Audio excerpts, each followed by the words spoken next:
Okay, so got the windows done. Okay, around this thing, just the kind of the black paint in those spaces.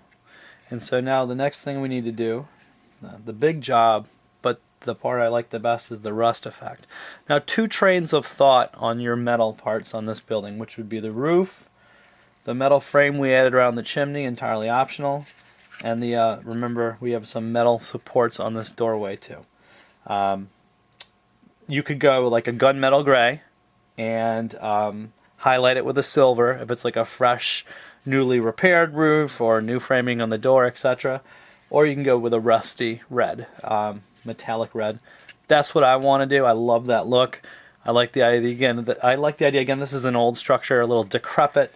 The wood wearing shows that with the weathering we did, the stonework, the cracking masonry, the ramshackle chimney. And so I want it to have this rusty roof that makes this structure have a little more character. The narrative being that, this is not some well-to-do person's house. This is the house of someone who's needs a little funding for a new roof or whatnot. So anyway, for rusty red, I like to make my own mixture of rust because you can use rust on all sorts of projects. So what I do is I basically take three colors to make a mix. These are all craft paints again. I take like a metallic, this is called gunmetal gray by Folk Art, but there's any number of steel colored paints that would do the job. Then I've got the coffee bean, which is basically a smaller tube of the big medium brown we had earlier. And then I've got a deep red. This is called a holiday red. There's some others that would work. When you combine really the deep red and the brown and the silver, the steel or gunmetal gray, what you get is a mixture that is kind of a rusty brown color. And so what you do is you water that down to make a wash. And then I usually I buy these little packages of paint pots with lids, just empty vessels that you can fill with whatever from Michael's Craft Store, and I make my wash, and then I always have some rust laying around.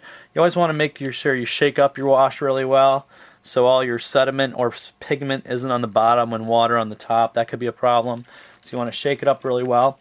And also when you dip into this, after you've shaken it up well, you don't want to put your brush all the way to the bottom because there will always be more sediment, more pigment down there, and then you won't get a good wash effect. So remember the the metal areas on our house we did in a dark brown like the roof. That's going to be kind of the backdrop or the base color that we're going to put this rust over. So that might have been an odd color for a metal roof, but it'll make sense when we put this rust mixture on. To give it that metallic sheen, that's why we put a little bit of that gunmetal color in that rust mixture. There's going to be a little metal flaking in here that will show up in the finished product. So I shake that up really well, and then what I'm going to do, of course, take that lid off, and I'm going to begin to apply this to the house. Now I want it to be kind of runny, but I don't want to lose control of it. I don't want it dripping down the masonry, dripping down the brick. If it happened, it's not the end of the world. In reality, where there is runoff from a rusty roof, you're going to get some rusty effect on other parts of the house, but I really want to avoid that. I don't want to get too sloppy. So I'm going to take a little bit of my rust, and I'm going to start to apply that to the roof as such, all right, like that. Alright, so it's thin enough that I'm still seeing a little bit of the brown beneath it, but it's thick enough that it is the rusty color for this roof that I'm looking for. Alright, so I'm going to continue to apply that to the roof. And again, that's pretty much that simple. I want to remind you that we need to go back and we need to get the other metal areas on this house. We need to get the rim around the chimney, and when you get the door supports, so you want to make sure you get those too. So I'm going to continue to paint up my roof, and then I'm going to show you what the finished product looks like in just a second. And I think in the end you'll be really happy with, if you're working along with me, with the look of your house. So be right back in a sec. Okay, so now we are here at pretty much the end of the road for making our Warmachine Iron Kingdom's house. You can see I've got the rusty red roof, the rust effect around the chimney, metal reinforcing, have a little runoff rust there into the brickwork. I've done the rust effect on the doors. One thing you can do if you want this to stand out as a little bit more metallic is go in and dry brush like a silver or a pig iron or a platinum color around the edges of this and on the rivets. Can make them pop out a little bit more. That's a nice idea.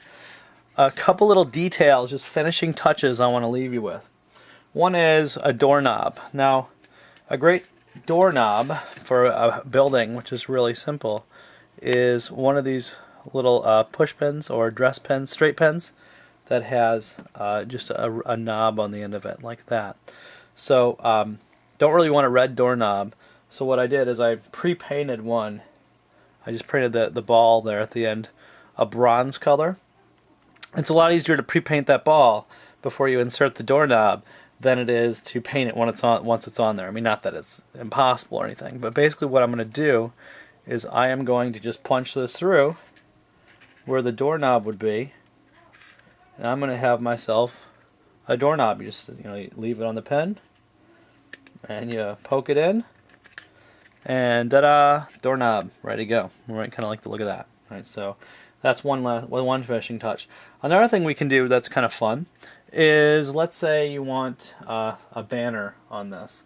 So what I did was I made kind of an interchangeable banners that you can put on this. Now I made a Signar symbol. Now all I did for this Signar symbol is, let me zoom in there a little bit. All I did was I printed out a Signar logo on, or I put a Signar logo in a Word document, an image of a Signar logo. I made it grayscale. I brightened it up so it would be light image. I printed out that on a piece of paper, and then I went in with my detail brush and I painted over it. So I actually painted the image on top of the image that I got off the internet. I put that on some cardboard, okay, and then actually this is the same old cracker box we used for the shingling on the roof. And then I took a piece of soldering wire. You could use a paper clip, and made this kind of bracket to go in the back, so that now you just kind of in a discrete place, like where this dark ridge is next to the frame. Let me zoom back out a little bit more. What we do is we just insert our logo into the foam core, or our banner, and there you go. Okay, you got your nice Signar house.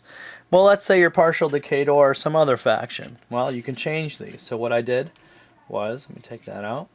I made a IKAW symbol. So for the IKAW symbol, all I did was again put a IKAW image I found, the icon image in Word, convert it to grayscale. Not that that's necessarily really. Print it out. I pasted it onto some cardboard, and then I cut around it. Okay, to get the IKAW symbol, I cut around it with an X-Acto knife and cut it out. And again, I use soldering wire. You could use a paper clip to make a bracket for the back. And then, let's say I want this to be not a Signar house, but a IKAW house. I put my symbol on the top of the house like that. So anyway, that's the pretty much the end of the road for our Iron Kingdom's house. I hope you found this painting tutorial helpful and the building tutorial helpful. And now you can go about mass producing these. And you can see it looks like a lot of steps in the video, but it really goes fast. My stopping to try to do the best job I can to show you how to make this makes the project seem slower than it is. You're going to burst through this once you know how to do these. So I hope you enjoyed it. I hope you get to dress up your table with buildings like this. And have a great time playing Warmachine, and happy wargaming, everybody.